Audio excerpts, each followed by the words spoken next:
Hello, hello. We got Moet and Marigny, and we are working at the madness at the gate and the door. Moet off. So the first thing with Moet is we notice is that her little madness stems from this little jumping. So under no circumstance should anybody be rewarding this jumping by giving them any attention, which we already know, but we may need to take it a step further. Off. Good girl. It needs to be interrupted. So she's doing that silly pitter patter. It does not need to be rewarded by any means, and in fact, it needs to be redirected and asked for something else. Moet off. Good girl. Good. Good. So I'm telling her Moet off. She does understand. Giving her treats on all four paws on the floor, but it's not just getting off for a split second and then going back to it. It means that she's got to stick those paws on the floor. She can't just be doing all of that. And we have Marigny outside. Moet. And all she's doing is just feeding into her little impatience. That's literally never going to do anything for her. And the big thing here is that in order to start seeing this behavior really disappear, we do not expect you to practice it all the time. So if you know that someone's coming over and they really can't handle staying calm behind this gate, we recommend putting them behind the different gate, this one right here. It may take you a few more seconds to go get your front door, but that's really not a big deal. Just yell at the front door, tell them to hold on a sec. Stick your dogs in the bathroom and then go get your door. That way these two aren't being constantly reinforced with their silly pitter patter at the gate. Reinforced when we walk up and they're right there. Yes. And we come in, even though we're waiting for them to be calm, just looking at them when we first come in, that's still reinforcing for them. Yep. Because what they think is that if they be super excited behind this gate, we're going to come into the house regardless. So if they don't see it all, then they're not going to feel like they have any influence. So really, that is just a management form. It doesn't necessarily fix the problem. What we're doing right now does in fact fix the problem. But again, we don't expect you to do it all the time. We totally get it. Having two dogs, especially two puppies who've hit what we like to call teenage phase, is very stressful. So the best thing that you can do is just management. Good girl. Good. Good. Thank you. Thank you. Just manage it on the front end. If you know that it's a problem you're dealing with, go ahead and just stick them. Push them back, don't let them think that they influence the world around them. Good, and we're just waiting on Miss Marigny to go use the bathroom. Good. And this is really where the problem stems first. We know that if we can cultivate calmer dogs at this gate, then we can, complete the process of them waiting with their leashes and waiting at that front door.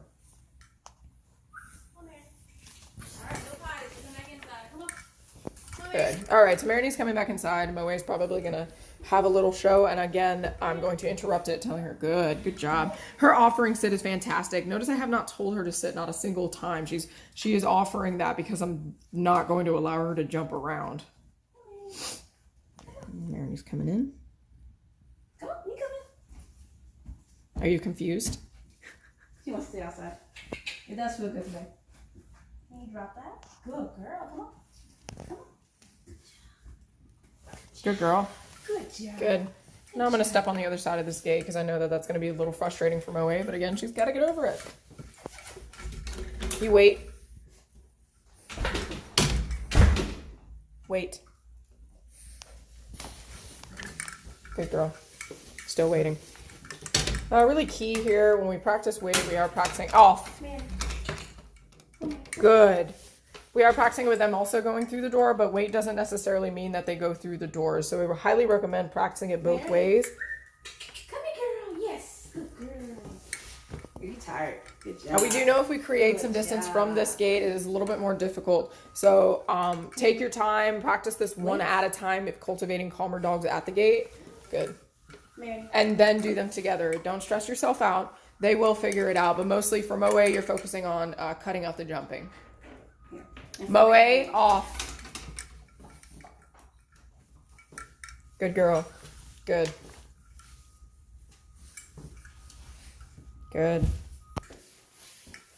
All right, so for Marigny, worked on that barking. So I started teaching her hush. This is the very beginning stages of hush, where I actually put my finger to my mouth, kind of like a shh, like be quiet, like I could tell kids. It's the same thing for her. Now this is just starting to stick, and what I really wanted to focus on was actually interrupting the barker. Well, actually no, not interrupting the barker. I'm sorry.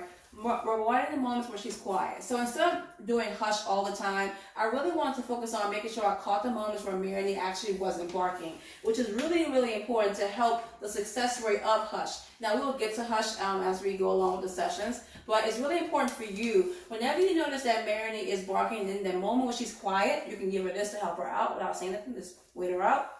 The moment she's quiet, click, if you have a clicker, or say yes and then give her that treat. It's really important that we mark and reward the moments where she's being quiet. So the opposite of speak, where we actually wait for the moments of her speaking, now we're doing the opposite. Moments where she's quiet, we want her to actually give her the treat. Now, this gait is not speak. She only needs to speak at the back door to go potty. That's the only reason we taught them to speak, was to help them go out to go potty. Now she thinks that this means to go potty too, or to bark in order to go forward. She thinks barking opens the door. It does not. It opens that door only. So for this door, I need her to be quiet. So right now she's being quiet. She's laying down. She's starting to offer me more things other than speaking. Earlier, just me standing here and Moe being on the other side, she was more inclined to speak. Now she's a little tired right now, so she may not do it. But we're going to see what happens. Moe, wait. You go wait. So what you see right here is Marigny offering a down. She's laying down. She's getting really quiet. She's watching what's going on. Gio's holding the camera, of course, and she's messing with the door. Earlier, Marigny was very interested. She was barking at it. And now she's like, you know what? It's actually more beneficial for me to be quiet on this side because I'm reinforcing that so much. I'm giving her so many treats. Good job. Good wait. Good job. For just being quiet and being calm on this side. So now I'm going to touch the waters a little bit. I'm going to step on this side as well, similar to what Gio did. And again, the hush signal is this. I may add the word hush if she's barking. But if you find that she's just being quiet and being a good girl, don't wait for her to start barking to reward her. It's important to reward her in these moments because you're going to have moments where you need to go to the door and maybe she's right here. Maybe it's just Marigny. We need to make sure she knows you're being a good girl for not barking because we know what you can do.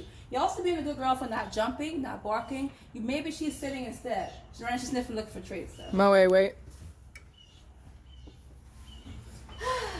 Good girl, Moe. I see she's over there sniffing. Okay, maybe get free for a second. Moe, you're free. We are really tired. Okay, Marion's at the gate again. You can see her. Come on, you're free.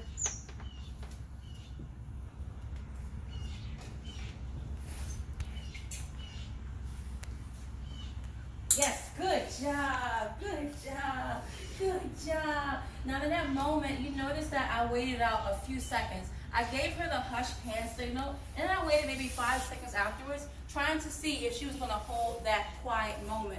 And the moment after that 5 seconds, that's when I clicked and gave her a treat. She realized, oh, being quiet for 5 seconds is what got me the reinforcement. Good job, good job. Moe, come. Moe, come on, come,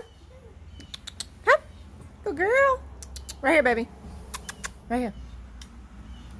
Your girl. She loves these beef treats, the ones and the soft baked ones you have. She loves this.